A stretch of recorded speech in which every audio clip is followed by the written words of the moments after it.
کشمیر کے سولوشن کی طرف جانا چاہوں گا. میں آپ کے گھر پہ قبضہ کرتا ہوں اور آپ میرے پاس ایک پیس آف پیپر لے کے آ جاتے ہیں کہ جناب یہ ایک قرارداد ہے, اس کے 4 پڑوسیوں کے سگنیچر ہیں, آپ میرا گھر مجھے واپس کر دیں, تو کیا میں کروں گا؟ کشمیر یا یونائٹڈ نیشنز کی قرارداد مسلمانوں کے لیے نہیں ہے, کشمیر کا حق صرف اور صرف جہاد ہے. اور اگر اس پر کوئی ہمیں کہتے ہیں اچھا جہاد کی بات کر رہے ہیں, دہشت گردی کی طرف جا رہے ہیں, انتہا پسندی کی طرف جا رہے ہیں, تو they all should listen it loud and clear کہ میرے نبی جہادی تھے, صدیق اکبر جہادی تھے, عمر فاروق جہادی تھے, عثمان غنی جہادی تھے, حیدر کرار جہادی تھے, سلطان ٹیپو جہادی تھے, محمد بن قاسم جہادی تھے, صلاح الدین ایوبی جہادی تھے. ہم جہادی نبی کے جہادی امتی ہیں, we should be proud of it.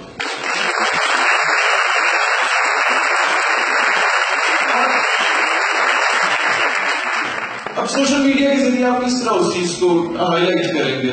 میں نے جب بلوچستان میں ایک اعلان کی پھیلائی جا رہی تھی, میں آئی تھنک سوشل میڈیا سے شروع کرنے کے بعد I was the only Pakistani from Punjab who went there at Balochistan, اور 14 اگست 2015 کو غیرت مند پشتونوں اور بلوچوں نے قومی پرچم ریلی نکالی تھی, اور اس کی میں نے قیادت کی تھی. یہ سوشل میڈیا سے مجھے ایکسپوجر ملا اور ان لوگوں کے ساتھ انٹریکشن ہوا تھا. اور اس کے بعد آپ اپنے تعارف کا محتاج نہیں رہتے, لوگ آپ جہاں جاتے ہیں لوگ جاننے والے مل جاتے ہیں. اس کا آپ کو فائدہ کیا ہوتا ہے کہ آپ جب کوئی بات کر رہے ہوتے ہیں تو پرچی بھی آتی ہے, تو آپ اس چیز کا کم از کم آپ کو ہوتا ہے کہ کوئی بندہ آپ کو سننے کے لیے آنا پر. ہمیں امریکن ایمبیسی بلایا گیا کہ آپ یہاں پر آ کے بتائیے. میرے بھائی تھے جناح صاحب بتا رہے تھے دہشت گردی کے بارے میں, میں اسی بات کو آگے بڑھانا چاہوں گا. وہاں کہا گیا کہ آپ ایڈجسٹ کریں کہ ایجوکیشن از نیسیسری فار پیس. اب مجھے تو وہاں سوشل میڈیا ایکٹیوسٹ مل گئے, اور وہاں پر کئی اس طرح کے سوشل میڈیا کے جان پہچان والے لوگ مل گئے کہ میں جو بات کروں گا امریکن ایمبیسیڈر مجھے روک نہیں پائے گا, ورنہ آدھا آڈیٹوریم میرے پیچھے خالی ہو جانا ہے. تو کم از کم یہ ایکسپوجر ملا. میں نے وہاں پر ظاہر ہے آدھے سے زیادہ لوگوں نے یہی باتیں کی کہ ڈاکٹر عافیہ صدیقی دہشت گرد تھی, مولانا ہمارے سر کا تاج ہے, اور اس طرح کی باتیں کی. خیر ویزا انہیں بھی نہیں ملا, لیکن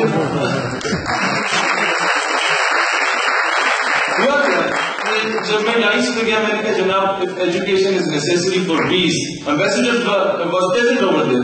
میں نے کہا education is necessary for peace, then the world's most well-educated and highly qualified nation, the United States of America, would not be responsible for the terrorism and anarchy in Iran, in Iraq, in Palestine, in Lebanon, in Syria, in Kashmir, and in the Balochistan.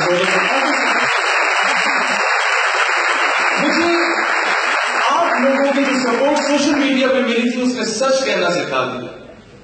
میں آج کے P T A میں جلسہ کر کے یہ الگ اعلان بات کر سکتا تھا کہ ہمیں اگر نیٹو سپلائی سے ہمارے پاٹا کے لوگوں کو شہید کیا جا رہا ہے, وہاں ڈرون اٹیکس کیے جا رہے ہیں, افغانستان میں 150 بچوں کو مدارس میں شہید کیا جا رہا ہے کیونکہ مسلمان کا بچہ ہے تو وہ اس کی کوئی امپورٹینس نہیں ہے, یہ سارا کچھ کیا جا رہا ہے.